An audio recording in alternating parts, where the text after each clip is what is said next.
Hi, I am so glad you're here. This is my seminar on preparing your home for the market. There are lots of questions that arise when it comes time to make that decision to move. So, I would love to show you best tips on where to spend your money to get the best ROI and where not to waste your money when preparing your home for the market. Right. So this is me. I am with SF East Bay Homes with Remax Gold in Benicia. And what is it? A little bit more about me. I am an active realtor. Do most of Solano, all of Contra Costa, and even some of Alameda County. I am married with two little girls, and I love to hike all around the East Bay. And my goal today is to help sellers present their home to the market in the highest and best light. So, some key topics. We're going to go over just a little bit about where the market is and where we're headed, and do's and don'ts for preparing your home. And then because we are not live, I'm recording this. Any Q&A session, please feel free to text, call, or email me with any and all of your questions. I'm happy to help. We're going to be talking about maximizing your sale price so that you can capture the most amount of money for one of your biggest investments, avoiding costly mistakes, home prep secrets on the way, and getting some of your biggest selling questions answered at no cost to you, just value. Walk away with actionable insights to sell with confidence. So, I mentioned that I'm active in the Solano County and Contra Costa County. I also do some of Alameda, but I'm just going to keep it to Solano and Contra Costa for this. If you have specific areas that you would really like to hone in on within that realm, I am happy to do a deeper dive into your neighborhood, into your market. When we're talking about Solano County and Contra Costa County, I think we can all agree that there are many microclimates within that. And so this is really big picture, kind of just boiling it all down. So in Solano County, when you're looking at the market trends, you can see here there's a bar that says sellers market, balanced market, and buyers market. And both Solano and Contra Costa show that we are still in a seller's market. But what does that mean? Like, what makes it a seller's market? It is the months of inventory. So, how much inventory and time things are sitting. So, when we're looking at a seller's market, we're looking at homes that are months of inventory are less than 6 months. For a balanced market, we're looking at homes right around 6 months. And then when we start creeping over that 6 month mark, we're looking at more of a buyer's market. So you can see here that Solano County months of inventory is just under 2. And for Contra Costa County, we are at 1.34. And then if the next number over, it says sold to list price percentage. That means if I sell my house, my listed price is 800,000, that where I actually sell it is either above 800,000 or below. So you can see for Solano County, we're actually slightly below. So if we're listed at 800,000, we're probably selling somewhere around 775 or so. We're close, but we're not getting our full asking price. Now, if you look over at Contra Costa, we're slightly above. So if we have that same home at 800,000, we're probably selling at 820, 830 in that area. And like I said, these are big pictures, all condensed because each Solano County and Contra Costa County has very many microclimates. So for Contra Costa, Concord might not be the same as Lafayette, or the same as Martinez, or the same as um, Walnut Creek. And same for Solano County. If you're in Benicia versus Vallejo, uh, versus Vacaville, Fairfield, you might see some different numbers and swaying. So it's really important to understand your very hyper local numbers. But I just wanted to explain a little bit about the market. And then you can see your average or median home price sold for each area. In the Solano County, we're looking at 565, and then in the Contra Costa County, we're looking at 784.5. And then next, it just goes to show where are we headed. So future predictions. Nobody has a crystal ball, but since the beginning of time, numbers continue to go up. We do have some dips down along the way. Yes, a lot of that is interest rate related. The majority of that is rate related. You'll have some hiccups here and there for big economic reasons, and they have tanked and then they continue to go back up. So we're looking at probably a 2.2% increase in the Solano County, and we're looking at about a 1.6% increase over 12 months in the Contra Costa County. And I would say that those are very reserved numbers. We are typically seeing closer to 3%. Um, but with interest rates higher, this is kind of where they're predicting things at the moment. So if you again have specific questions, I'm happy to do an analysis on your property and get you your numbers. So when you're thinking about, man, I want to sell my home, I need to get it ready for the market. What does that mean? Where are you going to spend your money to get the best bang for your buck? So, some things that you could do, some cost effective upgrades that I would suggest always: curb appeal.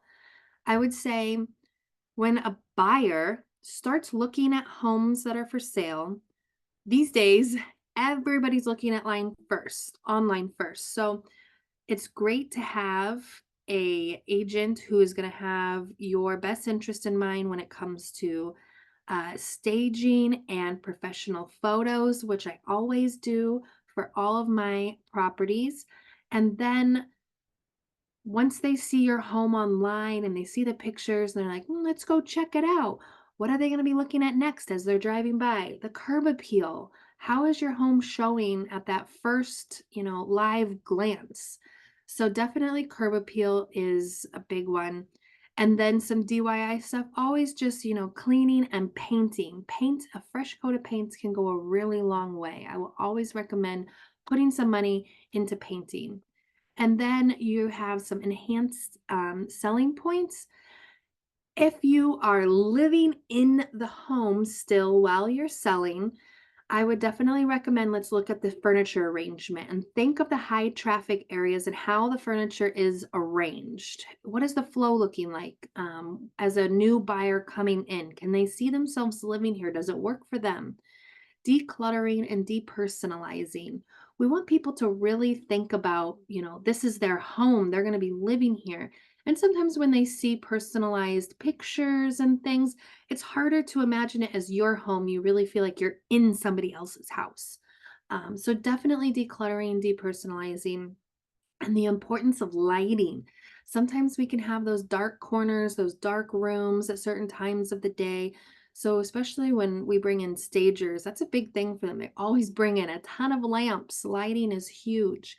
And like I said, this is if you're living in the home. So, if you have the opportunity to move out before listing, that's even better because your home is already cleaned out. It's a blank slate, and then we can bring the right furniture in to keep it very minimal and present the perfect flow of traffic through the home and the lighting.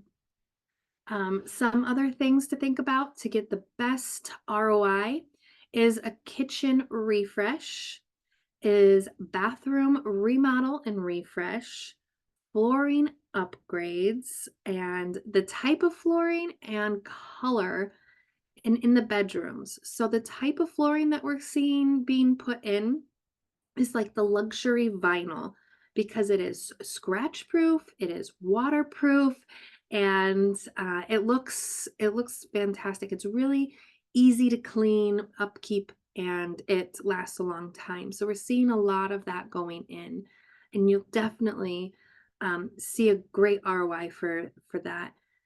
Curb appeal enhancements. We talked about adding in flowers. Lots of studies show that whites and yellows and reds are extra attracting to the eye and inviting. And then necessary repairs and maintenance. So, what does that mean? Do you just go around and decide what you think needs to be fixed? You could, but I always recommend getting a home inspection, a pest inspection, and a roof inspection before hitting the market. Anybody I talk to, I always recommend at least these three things. And this is why when you have your home on the market and you're getting offers in, and now you're getting into contract, we want to keep you in the driver's seat. So, by keeping you in the driver's seat, we don't want things popping up while we're in transaction that brings us back to the negotiating table and gives the buyer ammunition to then ask for repairs, ask for more money, start nickel and diming things. So if we present your home with a home inspection and a pest inspection and a roof inspection at the very least, we're saying, hey, buyer, here is everything you need to know about my home before you get into contract. You have those negotiations up front about any requests for repairs. You sometimes they look at them and they're like, "Oh yeah, it's ready to go. I'm comfortable with this." And they'll release contingencies or they'll shorten them. So it keeps you in the driver's seat. You don't want to get into contract, things fall apart, and then you're going back up on the market with red flags. And why is this back on the market? What's wrong with this house? So it's something that I highly, highly recommend just to help you in negotiations and help keep you in the driver's seat. I have some great vendors that I work with for all of those. And if your home has a pool, I definitely recommend a pool inspection.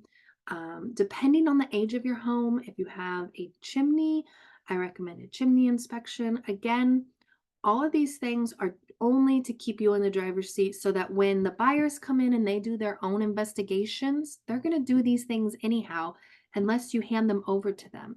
And I'm not saying that all buyers will take your reports and run with it. Some buyers will want to do their own due diligence and still get their own reports. And you could have some other things come up. Yes, I'm not saying it's perfect, but I'm definitely saying it minimizes it like 90%, 95%. It's a huge difference that I see as we're going through transactions. So I'll get off that soapbox. And when we talk about kitchen upgrades, what is going to give you the best ROI? So, really looking at the cabinets and refacing or replacing. And many times you can reface, repaint the cabinets to give it a whole new life versus going in and replacing everything. Some homes you might, if you got things falling apart, and older ones that really aren't, that are already kind of like out of the box type um cabinets, not like the originals, the wood, hardwood that are good to like sand and refinish. You might need to look at replacing if they're pretty beat up. Upgrading appliances. So many times I could walk into a beautiful house and it will have dated appliances, and I have buyers hone in on this. And I tell them all the time, when you're looking at a home, you need to really look at the bones. What are some things that you cannot change? It's harder to change the flow and the layout. You can't change the location. You can't change the land, the lot size, and those types of things. Appliances are easy to change, but yet they still get stuck on them. So if you have some older appliances, I definitely would recommend looking into upgrading, and we'll talk a little bit more about that in a minute. Installing new countertops. So Mostly if you've got like the old formica or that's, falling apart, or the tile with a grout and the grout is missing in places, tiles are cracked. Those are definitely areas I would recommend. New countertops, enhancing lighting. We mentioned that lighting is huge, light and bright. And then adding a backsplash if you feel like it makes sense around, especially around like the stove area.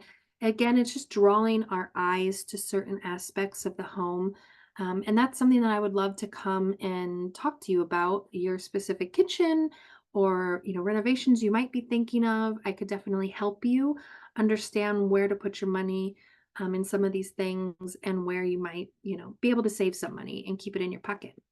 So when we talk about appliances, you'll definitely see a positive impact on the resale value is when we're talking about eco-conscious buyers, and they're looking at the long-term savings, they're looking at the top of the line, furniture or not furniture, appliances that is gonna do well for them as far as, their monthly bill, and it can increase your sale from 2 to 8%. Not to mention, I am not a CPA, I am not a tax advisor. You can talk to your own tax advisor about any tax credits, but in most cases, when you're getting rid of your old appliances, you bring in energy efficient appliances, and now you are eligible for a tax credit as well as the boost in home, sale revenue that you're going to get for having those in place.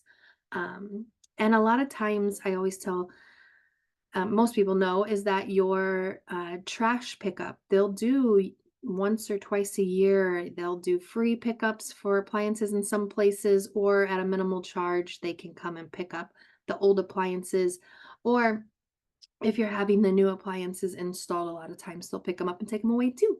So, lots of great benefits there, and it really does make a big impact. There's a lot of eco conscious buyers out there who are also looking at the cost of living, and old appliances definitely for them means increased bills, and that is sticks in their mind. So, when we are talking about the don'ts for your home, do not waste your money. Keep it in your pocket. Over investing on major upgrades. So I don't recommend putting $40,000 into a brand new kitchen and going all out on, as you see here, the built-in refrigerator into the cabinets and um, going, and making everything very custom and over the top luxury. It depends on your market. I will say that. Again, this is very generalized, but I would keep it lower cost. I would keep it energy efficient, light, bright, on trend with today's market, and effective. You're just wanting to enhance the space, not over customize and not do a huge overhaul remodel. And again, I'm happy to have those conversations to come into your home and take a look at your space and give you some tips on your specific home based on where your market is. Some renovations to avoid. We talked about upscale additions, expensive projects like luxury primary suites, and bathroom additions. So you might think, oh, I only have two bathrooms. If I had one more, let's just add another bathroom to the house because every bathroom or every home around here has three bathrooms. Well, let's take a look to see if that is really necessary, or adding a bedroom, swimming pools. So I love talking about this. Whenever I sell a house with a pool, I'm doing an open house with a pool, it's like my number one question I ask when people are coming through: is the pool a pro or a con, plus or negative? And it's really split. A lot of people find pools as a negative. In our area, it's not super hot all the time. Pools aren't like a huge selling feature. And a lot of people, they don't want the maintenance, the water cost, safety issues for young kids, I hear. So the pool could actually be more of a negative than a positive in for some buyers. Major kitchen and bathroom remodels. Like I said, we want to keep it neutral, light, bright, but we don't need to go over the top with the luxury and over customizing things. Again, depending on your market and your home. Specialized spaces like home theaters and wine cellars. So when we're staging, and you're no longer living in the home, we if you have the space for it, we can stage things as a home theater, or we can stage things as like a wine, a great place for a wine cellar. I wouldn't go and spend money on putting these things into place to show your home there while you're living there, these specialized spaces. If you're out of there, or even if you're living there and you can take everything out minimally, we can add things in staging while you're still living in the home to highlight certain features like this. I just wouldn't put your dollars into buying these things to highlight certain spaces. Extravagant landscaping like unique gardens and gazebos. If you already have them, fantastic. If you don't spend all your money there. Did we say that, curb appeal was huge, like, number 1? Yes. But going all out, putting, thousands of dollars into unique gardens and getting a big extravagant gazebo, probably not where you wanna spend your money, again, in most markets. So, I would like to just quickly give you a case study. So this is a condo, it was an end unit that I recently sold. And when I first talked to the buyer, her father had actually passed away, who was living in the home. It was very dated. No work had been done on the house in a very long time. It had popcorn ceilings, which is always recommended to get rid of these days. Um, and the kitchen was really falling apart, like falling apart. She had already started demoing things. She had already started pulling up the flooring. She knew a lot needed to be done, but she was just in the beginning of things and didn't know where to go. So I helped by bringing in my vendors, my vetted vendors, and we scraped the popcorn ceilings. We completely repainted everything light, bright. We did remodel the kitchen. These are cabinets from Home Depot, straight out of the box, nothing customized, nothing fancy.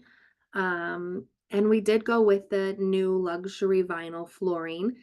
And the results that came from that, we had multiple offers. We were only on the market for 5 days, and this was over the holiday season. So she was very worried about having open houses around Thanksgiving, Christmas time, and being in the thick of, moving into the new year. And we were actually able, we went on right around Christmas time, and we were able to get her home sold and done before the new year. So she was very excited about that. And it went above list price. All the offers that we received were above list price. So goes to show that when it is right for your home, you can really get your return on your investment in remodeling. This is a testimony from her. Like I mentioned, her dad had passed away, and I was able to go in and help her out with the rest of the remodeling, and it was just a wonderful, wonderful relationship. It was great working with her, and I'm so glad I was able to help bring people in to help her get all the projects done, and that we were able to get her a great deal. So, key points, by smart home, making good decisions with the upgrades that are going to add value. Curb appeal really matters. Energy efficiency is definitely a selling point. Um, Not all renovations pay off, and essential repairs are key. So getting those home reports, pest reports, and then following up on them. If there are big things that need to be done, getting them done ahead of time so the buyers can't come back and ask for it. When you get them done ahead of time, you have more time to get bids, to get quotes, to get the best deal for getting the job done. Um, Instead of being in escrow on a time crunch trying to work around other schedules. So, um, definitely, if you're thinking about selling your home, it's a great place to start. And that is what I would love to leave you with. My next seminar that I'm going to be putting on are the pros and cons of having a trust setup. So, what is a trust versus just having a will? And what all that means. So I would love to make sure that you're set up financially with your home, your biggest asset. If anything were to happen to you, that you have everything in place to make it successful for your family.